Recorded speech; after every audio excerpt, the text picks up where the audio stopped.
I am cautiously optimistic about Baylor. Now, is there a lot of juice in the Bears program right now? No.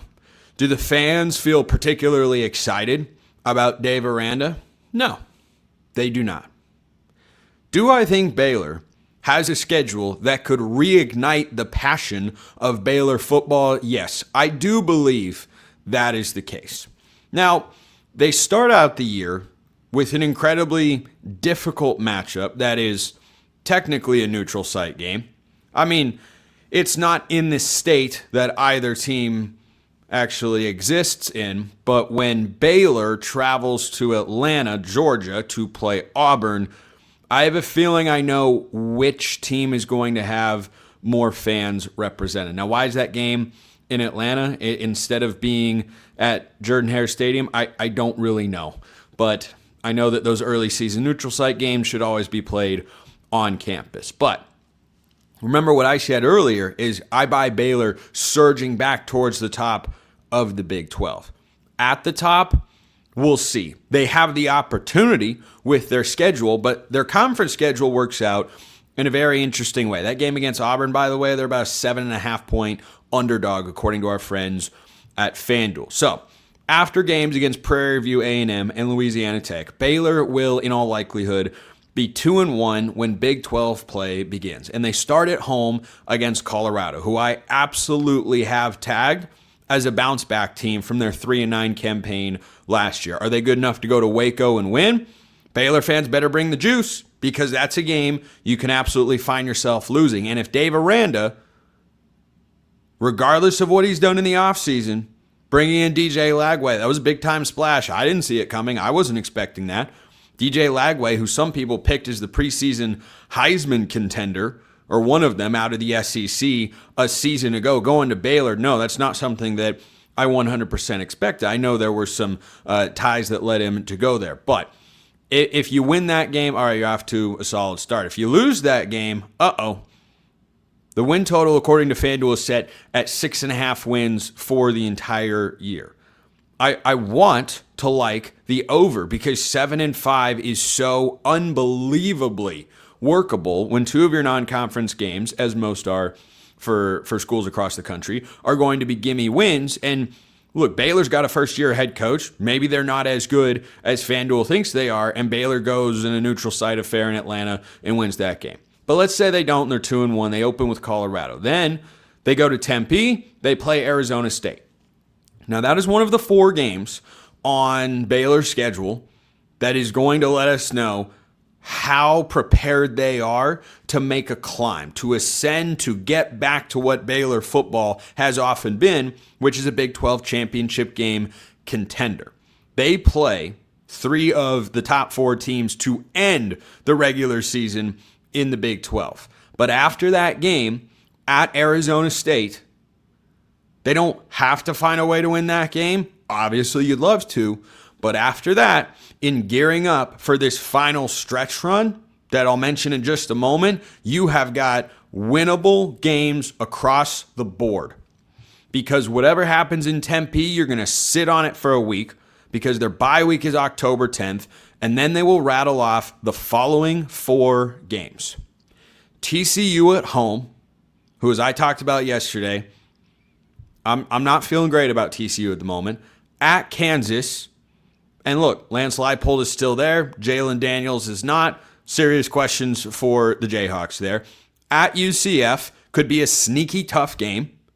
They brought in Alonzo Barnett, the Sun Belt Offensive Player of the Year quarterback. He was at James Madison last year, led them to that undefeated Sun Belt slate and conference championship in the college football playoff.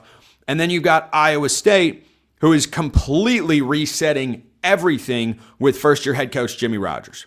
That slate of 4 games. If there's more than 1 loss in that run, then Dave Aranda might be out by the end of the year.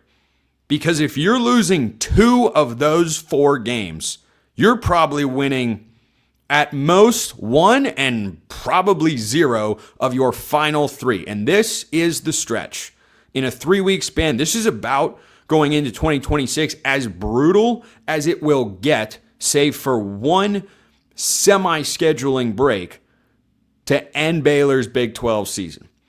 At BYU on November 14th. One of the toughest places to play in the Big 12. Provo's electric. Hosting Texas Tech, the reigning champs who are going to be justifiably the preseason favorites once again. And then at Houston. Now, the advantage of having to play those three teams in this setup for the Bears is twofold. Number one, you get Texas Tech at home and Houston on the road. Obviously, those are in-state games, but I would much rather go to Houston than go to Lubbock because one environment is significantly scarier than the other. Both are going to be good teams, but Texas Tech could be great. I think Houston can be good again as they were last year. But Red Raiders fans support that football program far better than Houston fans do, just for what it's worth. So that stretch of games, unbelievably difficult. But here's the other thing. You have those 4 preceding games to get yourself ready. Whatever happens in the first in the first 6 games of the year, and you get your break right at that midway point, or just before the midway point in the season. It is 5 games because I'm learning to count in real time here to wrap today's show of Locked On College Football. Whatever happens there, you have got 4 very winnable games. You can view them as tune-up opportunities, and look, for Baylor, quite frankly, they're not. They're opportunities to show that Dave Aranda should still be the head coach, but I don't think even Dave Aranda can go 0-3 against BYU, Texas Tech, and Houston. I don't know that is feasible. It might be a good test for how hot his seat actually is.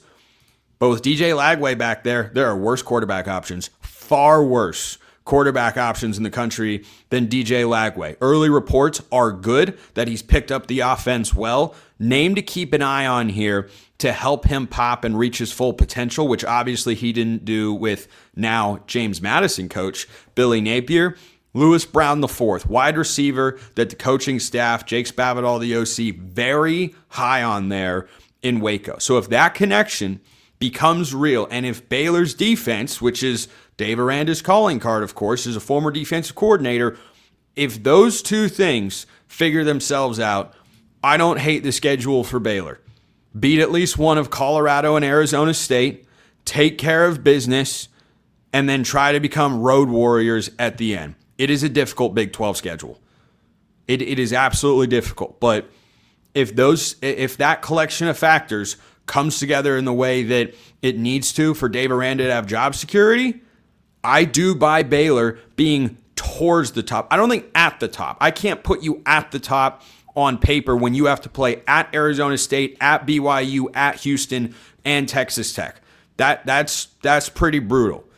The way that it gets spaced out helps them in a significant way. So I am cautiously optimistic about Baylor. How about that optimism to wrap today's show? Appreciate everyone listening. I will see you next time, and until then, hope you all have a wonderful rest of your day.